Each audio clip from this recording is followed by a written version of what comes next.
How's it going, everyone? My name is Jalen, and welcome back to another segment of Under the Radar, where I will talk about some underrated, in my eyes, 2026 NBA draft cycle prospects. And without further ado, we'll hop right on into it, where today we'll be starting it off with point guard Tamin Lipsey out of Iowa State. And this is another guy, a lot of these guys that I talk about really aren't the highest rated prospects coming out of high school.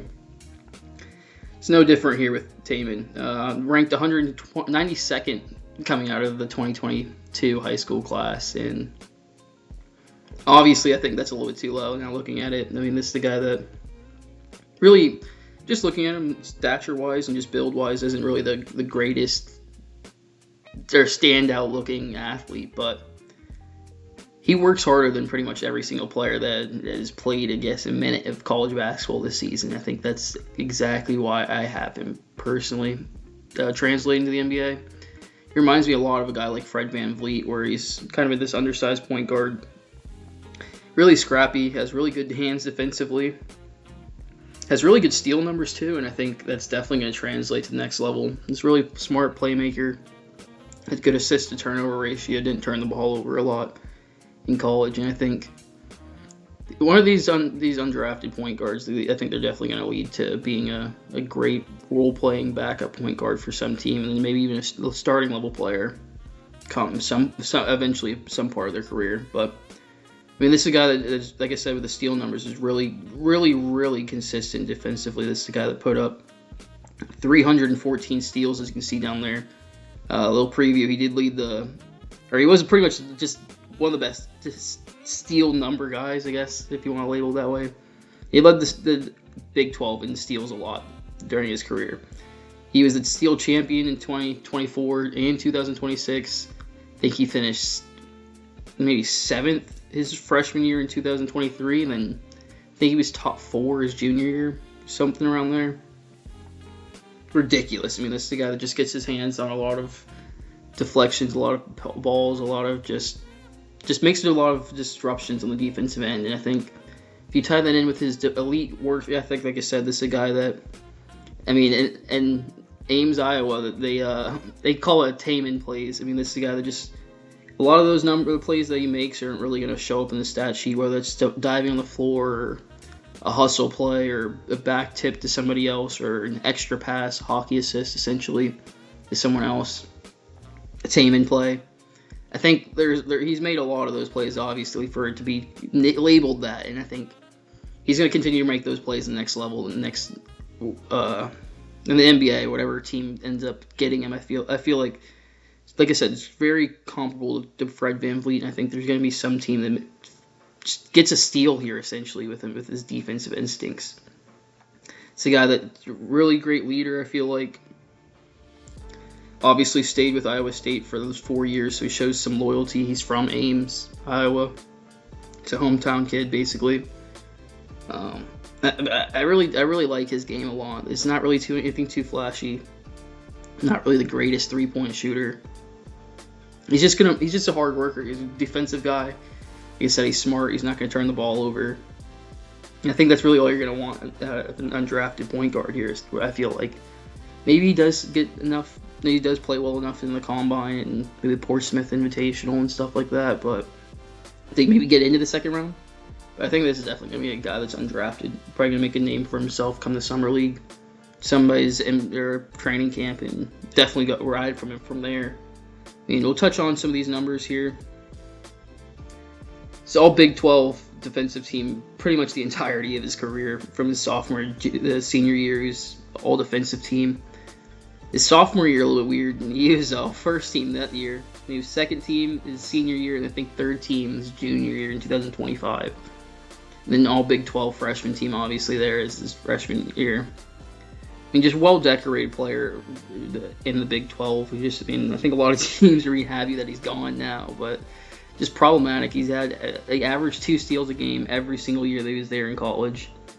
Almost 4 assists every single year. He almost put up 3.5 rebounds, it feels like, for his entirety of his career, too. This is just a guy that's just, he's going to do it all levels. He's going to work hard. He's going to just do all the little things I don't think anybody else is going to want to. And I think that's just definitely going to translate to finding a role for somebody in the next level on some NBA team. I mean, I think ultimately what's going to hold him back is the three-point shot. The past couple days with March Madness going on in his 3 outings, Joshua Jefferson, I guess the leader of that team, goes down. So he has to end up taking a couple more shots. He did shoot 11 shots in that short stint. Put up numbers of 44%, 36% from the 3, shooting 4 attempts a game, and 72% from the free throw line. So I think there definitely is some room for him to be a decent shooter off ball. We'll see what ultimately happens. He did shoot 39% his sophomore year. I don't really think he's going to be the greatest shooter for the entirety of his career, but maybe if he gets to 36, 37%, this is a guy that's just going to be a no-brainer. I mean, this is going to be a steal for somebody's team come the future. All right, next we'll have Emmanuel Sharp, and this is another guy that spent the entirety of his career at one school. I guess it's kind of a rarity nowadays. I mean, 5 years ago, it feels like this wasn't really too rare. I think this year we only had 32 seniors stay at their full year. It's at one career or one school, but I think that there's no knock on Emmanuel Sharp here with that. I think he's just a really decorated player. I think now he ultimately holds the record for most three-pointers made in a career at Houston at 309. I mean, this is the guy that just really lit it up while playing at Houston. A lot of his shots were threes, as you can see there also. He shot 822 three-point shots in 4 years while he was there. I mean, ridiculous volume. That's 200 shots almost a year. I mean, this is a guy that's just getting up a lot of three-point shots. And a lot of them went down, too. I mean, as you can see there, his career shooting splits. He almost shot 38% from the field, or 38% from the three for his career. And this is a guy, I mean, yeah, you can argue the three-point line's a little bit closer in college, but this is a guy that's probably shooting 5 steps behind the three-point line at times. And he made a lot of them. He was a really, really good shooter for that Houston team. And I think if you mix that in with, I think he's always had the scoring ability, even throughout most of his life, but I don't think he was always the greatest defender growing up. Especially when he first came into Houston, I don't think he definitely was expected probably to be the greatest defender in the world. And under Kelvin Sampson, he's become probably one of their best defenders on this year's roster. Spends a lot of time on the other team's best playmaker, best point of attack player, their best offensive player essentially. He's really had to learn and remodel his body, remodel his game. Essentially, this is a guy that was a little bit heavier coming into college. He's completely shed all of that extra body weight. Now turned it all into muscle mass, and this is a guy that, I mean, I think he's a little bit bigger for the size now. He's only 6'3" listed at, but I think he definitely plays like he's closer 6'5", maybe 6'6" at times. I think just with that weight and the strength that he does possess, it being overall a smaller guard. But I think that definitely gives you some a little bit. He can potentially be a little bit of a 3-and-D guy at the next level. He's probably, like I said, he might be a little bit undersized at times. I don't know. We see Lou Dort play up a lot bigger than what he actually is. I think Lou Dort's only coming in around 6'3" as well. I'm not saying that Emmanuel Sharp is a Lou Dort level defender, but I definitely do think that with smaller players and now in today's game, I think he's having to get played off the court and being too small. I think he definitely has decent size to be a good defender. Like a touchdown, he made 300 threes too. So I mean, he definitely has the shooting to be a great player on the other side. He does have some accolades this year, reaching the All Big 12 first team. He's All Big 12 defensive team as well this year. He's All Big, I guess that was when they were in the Americans, All American and Conference freshman team there. That's in that 2023 year. But this is a guy that completely reworked his game. This is a guy that was I think coming in was just going to be ideally just a bucket getter, a guy that's going to come in and get a lot of buckets, essentially, a lot of buckets. Score a lot of points. He still did do that, but I think he definitely modeled his game into more of an NBA shot diet player. Obviously, I already touched on a lot of his shots were threes. Just showing the role that I don't think he's really going to be a creator for the next level. Not to say that I don't think he can create for others. I don't think it's really a specialty. I don't think he really is going to create too much for himself, but I think this is a guy that Area needs the spacing. I think he's going to have to shoot probably a lot better of a percentage, especially the next level with the floor being a little bigger. You're going to play with a little bit better of playmakers. I think he's just gonna have a little bit more comfortability, obviously shooting the deeper 3-point shots, like I said. I think this is a guy that's definitely gonna translate really well to the next level, and he is a lot younger too for his age. He ultimately did have to, I guess, go up a grade and go to college a little bit, or did decide to go to college a little bit earlier. He's going to miss his senior year of high school. I think he broke his foot that year. Just goes and takes essentially a redshirt year, learns under some tutelage. I think Elger Cryer was still there, I think maybe. Jamal Shed was 100% still there. Learned under those really good guards, and now you come in. I guess now you just turned 22 recently in this month. So, I mean, he's going to be really young still coming in for this draft process. And I think that for those reasons, I think that there's not really a reason why he can't sneak into the second round. I think this is definitely a guy that's going to be on some teams two-way worst case. But I think the ceiling still is there's some bench that you're definitely going to need the shooting, the floor spacing, the defensive upside that he can bring. And I definitely think Emmanuel Sharp definitely can offer that for some team. All right, next year we'll have another shooter. Donovan Atwell, a little bit different of a shooter. Another guy was really overlooked in that 22 high school class. Coming in at number 324th prospect. I mean, that's ridiculous. Really overlooked. I don't really think he is going to be jumping on the draft radar saying that, yeah, you were definitely super overlooked in college, but I think that he definitely offers a skill that every single team needs. The NBA is definitely trending towards that skill, and that's shooting, obviously. As we can see there, he's put up 41% for his career. This is another guy that shot a lot of his career shots were 3-point attempts. Like Emmanuel, 800 of his career attempts were threes. I think he shot around, I have it written down, 1,041 shots. So 80% of his shots were threes, almost. Ridiculous volume on just a ridiculous 3-point shooter. And a lot of that was really shown this year. There's not really too much else to this prospect. This is really just going to be a guy that's just going to come in and just really light it up. I think he's just going to be a spot-up catch-and-shoot guy. I don't really think he has the ability to create too much for himself. I think he doesn't really have too much of the ability to come around screens, I don't think, either, or else he hasn't really shown it this past year. But this is a guy that's just going to sit in your corner, maybe sit in your high wing, stretch the floor, and if he gets a little bit too much room, you just can chalk up 3 points going on the board. And I think this definitely offers a lot of spacing where you have these guys like, I don't know, the Magic could really thrive from just a player like this, where you need the spacing around players like Paulo Banchero and Franz Wagner. And I think any team really can utilize this spacing, this floor shooting, or this floor spacing and the shooting that this player ultimately has to offer. This year, he did finish second in the nation with 130 made threes, and yes, you did hear that, 130 made threes. He was also third this year in the nation in three-point percentage, finishing at 45.8, so almost 46% from the three-point line.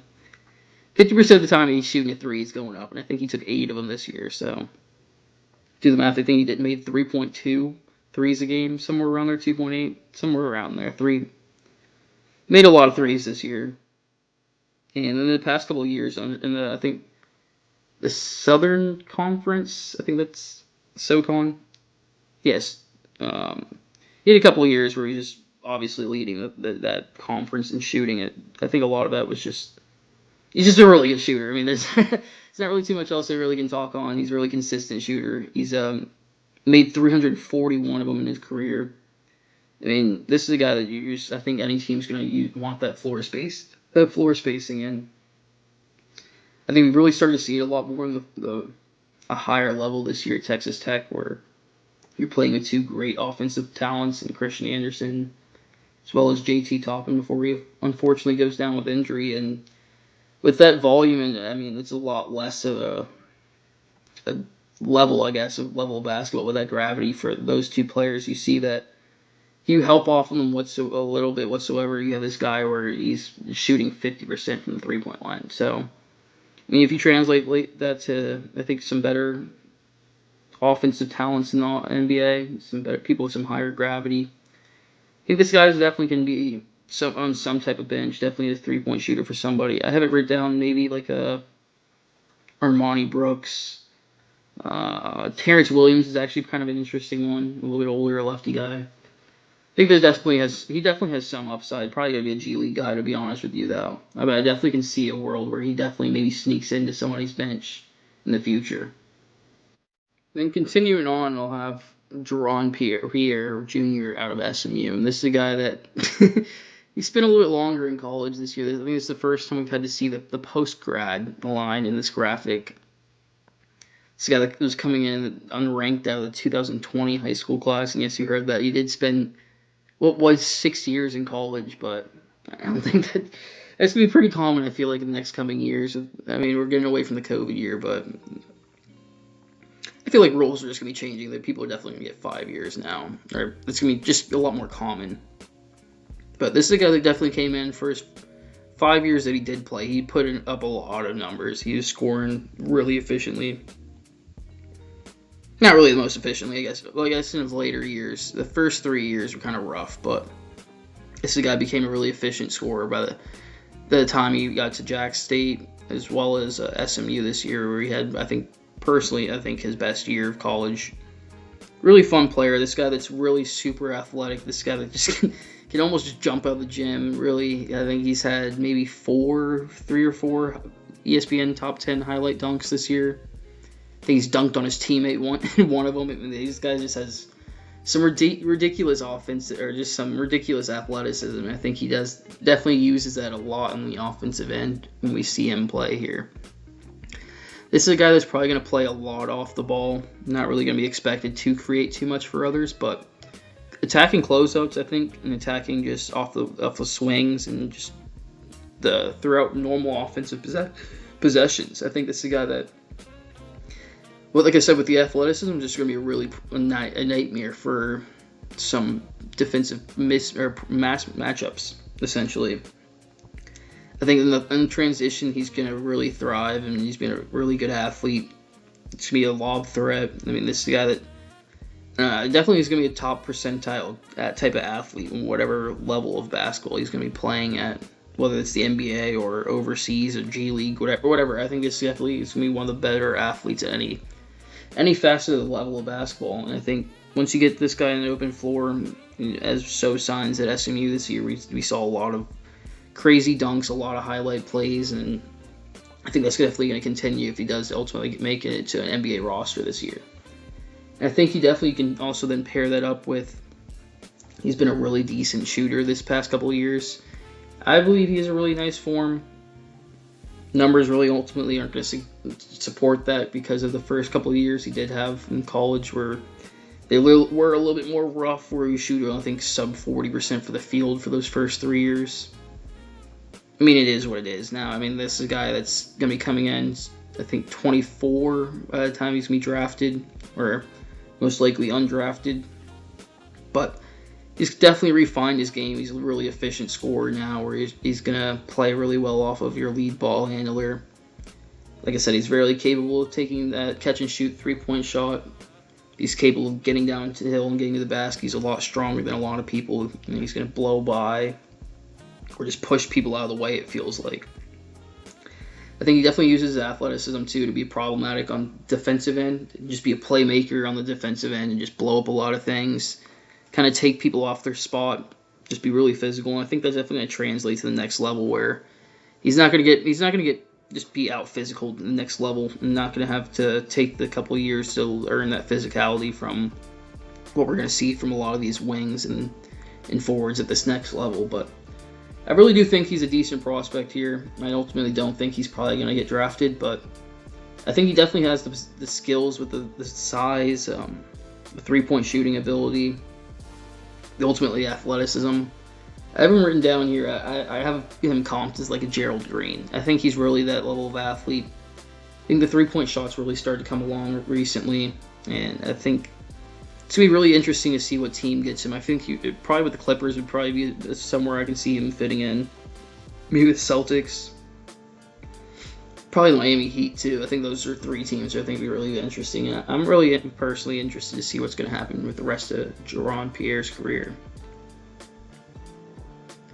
And then wrapping this one up, I think a lot of people ultimately know who Robbie Alvia is as soon as they saw that clicker switch.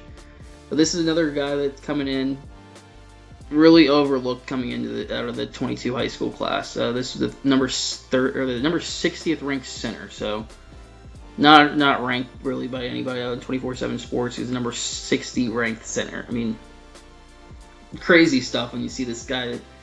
The level of stats that he can ultimately output on some given nights, where I think he definitely has a really great feel for the offensive game as well as the defensive game. This guy that just really is comfortable with the ball in his hands, and it was rare. I feel like now a lot more common. I feel like now coming in these recent past years after the emergence of players as Nikola Jokic, but he obviously has looked up to him and idolized him for these past few years, and he has a really crazy, amazing feel for the playmaking feel for everybody else that's out there along with him on the court. I think he makes a lot of great reads, a lot of they're just normal passes. It feel for, I guess, guards, but for centers, I mean, he makes a lot of them just ultimately the reads that you just don't expect a lot from those taller players with left hand passes, the right hand passes. I think this is a guy that can ultimately be a hub and play out of the top of the key, and you're going to hit a lot of your cutting athletes on your team, a lot of backdoor screens, a lot of just a movement off the ball away from him. And I think this allows you to put a lot of shooters along with him, and he can ultimately space the floor and find a lot of these guys, and what he did pretty much the entirety of his career in college. But tying that up with also being him able to attack a lot throughout the hub and being very comfortable along the top of the key. This guy's a really good shooter, too, to pair it up with. This is a guy that he had 3 straight years with 55 made threes to wrap up the end of his career.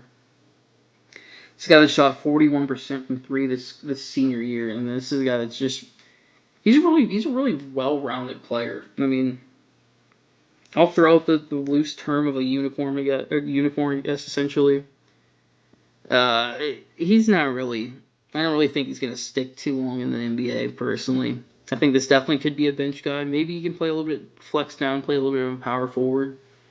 I have written down like a Sandro Mamu playing this year for the Raptors. I think he definitely has some similarities to them. I don't think he's as athletic, but I definitely do think he definitely has a way better of a feel for the playmaking offense side of the things. Probably a little bit better of a 3-point shooter at this point in time too. But my worries are I think he's gonna be really incapable of just being a NBA level defender, which I don't know. I feel like I have a swing feeling on this. I don't think he's gonna be able to guard a lot of the pick and roll actions that we see a lot today. And unfortunately, that's just a lot of what the NBA essentially is going to go to. But I don't know. I think if you get him in the right situation, maybe a coach can hide him on the defensive end for a little bit. I think this definitely be a really interesting guy off anybody's bench, where I think the scoring numbers and the offensive output, where he can create for others as well as, like I said, I think maybe outweighs the defensive risk that you can have him on the defensive end for that short stretch of minutes, and maybe that can just leverage him to stay in the NBA for long enough and just be a weird bench piece. But ultimately, I don't know what the ceiling is for him here. I think he's a really cool player. Definitely way too interesting to leave out of this, but I don't think this is a guy that maybe ultimately gets drafted. Maybe squeaks onto a 2-way deal, but I think it's just a really cool name. I think it'll definitely be really fun to see him play in the Summer League, but I hope he does have a longer career than that. But wrapping this thing up, once again, thanks again for watching. All my other videos will also be, I guess, linked into this, a little tie-in. I think this is the 4th one I've done now, so this will be 20th prospects. It's really, like I said, really fun making these videos. If you do enjoy, you can find the rest of them on the rest of this page. And thanks again once everybody for watching, and I'll catch you guys next time.